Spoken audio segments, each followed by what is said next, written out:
Hola, buenas tardes. Bueno, os quería hablar en un par de sesiones. Hoy haremos una, iniciamos y más adelante haremos la segunda, que os quería hablar de la osteoporosis. Yo creo que todos conocéis lo que es la osteoporosis, pero bueno, quería deciros básicamente una serie de características que tiene esta enfermedad, cómo podemos un poquito prevenirla, si hiciera falta, pues luego ya tener que curarla una vez ya que se haya establecido. Bueno, la osteoporosis es una enfermedad que hay que tener en cuenta porque se trata de una enfermedad grave y es una patología que cada vez empieza a ser más frecuente, con lo cual es interesante que la tengamos en cuenta. Empieza ya a formar parte también de diferentes programas de salud.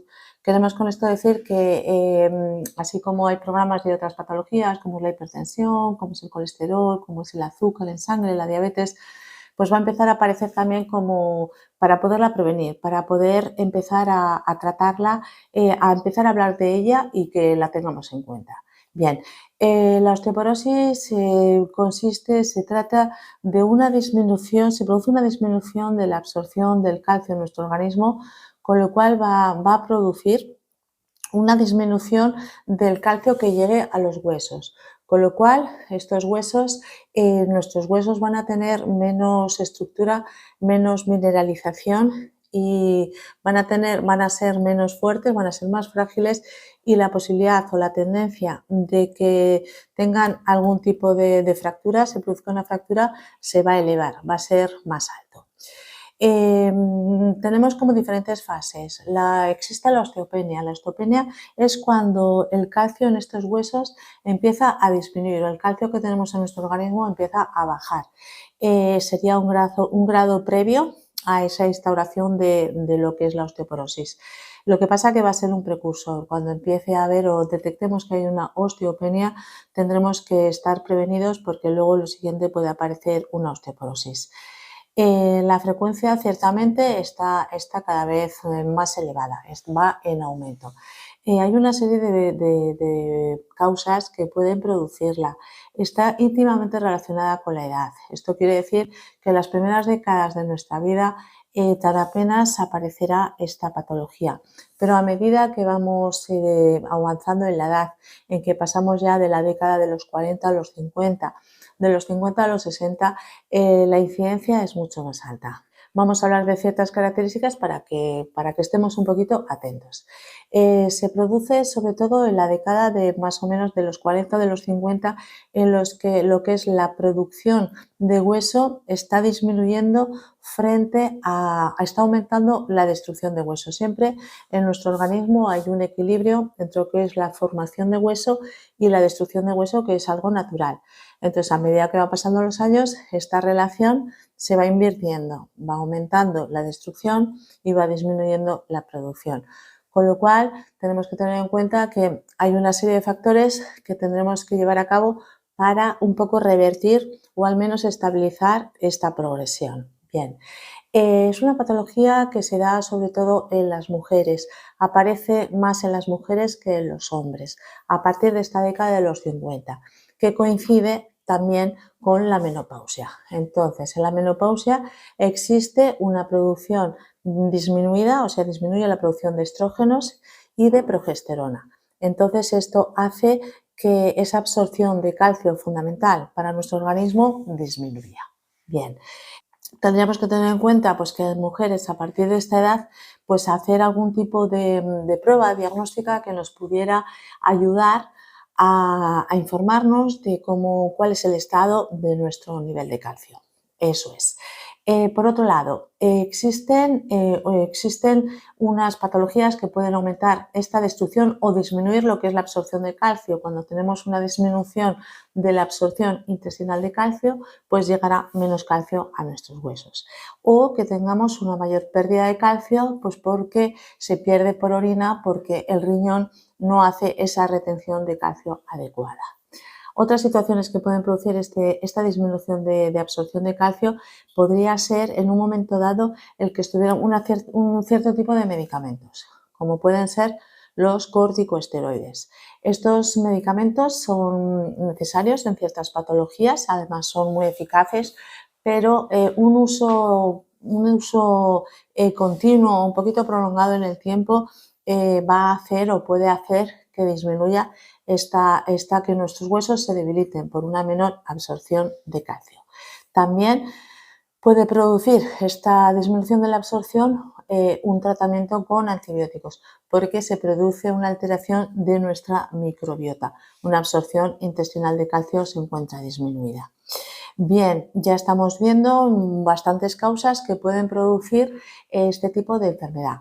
Otra característica que tiene también esta enfermedad es que, aparte de que es grave porque produce fracturas óseas que son importantes en nuestra estructura de nuestro organismo, en la estructura de nuestro organismo, también lo que le pasa es que es silenciosa. Puede manifestarse cuando ya se ha roto un hueso, cuando ya aparece una fractura, con lo cual si contáramos o si pensáramos en ella con antelación, ¿para qué? Para prevenirla o poner algún tipo de tratamiento, pues sería conveniente. ¿Cómo se va a manifestar? Bueno, pues como hemos dicho, pues aparecen fracturas. Las fracturas más frecuentes que pueden aparecer en estos casos suelen ser la fractura de cadera y la fractura de muñeca. Luego puede haber también fracturas vertebrales. Se puede manifestar, se suele dar sobre todo, se suele decir, en mujeres con estructura, digamos, pequeñita, o sea, no tienen grandes envergaduras, ni son muy altas, ni tienen espaldas muy anchas. Entonces suelen ser personas más bien, pues eso, de estatura baja, pequeñas. Entonces suele aparecer un aumento de esa espaldita redonda, o sea, empieza como a redondearse lo que es el cuello. Y esto es porque esas vértebras primeras iniciales cervicales empiezan un poquito a tener pequeñas microfracturas que hacen que disminuyan en altura estos cuerpos vertebrales, con lo cual la persona empieza a tener una estatura un poquito más baja. Empieza a aparecer pues esa chepa que decimos, porque es un aumento de esa curvatura cervicodorsal de esas personas, ¿sí? Entonces ahí aparecen esos primeros signos de posible disminución del calcio en hueso y que hace que sean más frágiles. Pueden aparecer fracturas costales, sí, con mínimos impactos, o sea, puede haber un pequeño impacto a nivel costal y se puede producir una fractura costal, incluso por toser. Hay veces que si estamos tosiendo de forma, porque tenemos un catarro, porque estamos acatarrados en invierno y tosiendo, se puede llegar a romper, puede haber varias fracturas costales. O si se produce una caída y tenemos esos niveles de calcio disminuidos, pues es probable que también se puedan romper con más facilidad esas costillas. Bien, entonces ya hemos hablado las vertebrales, las costales, habíamos hablado de una fractura de radio, de muñeca, extremo distal de radio, una caída y luego la más habitual que suele ocurrir es la fractura de cadera. Además, una fractura de cadera que lo más probable es que haya que intervenir, que haya que poner una prótesis total de cadera, pues resulta una patología ya de grado medio alto que tiene su importancia porque pueden diezmar y disminuir bastante la calidad de vida de la persona que la padece.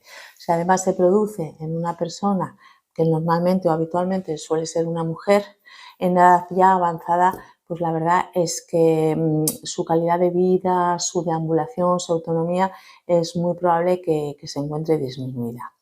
Bueno, pues por hoy os quería comentar esta introducción de lo que es la osteoporosis.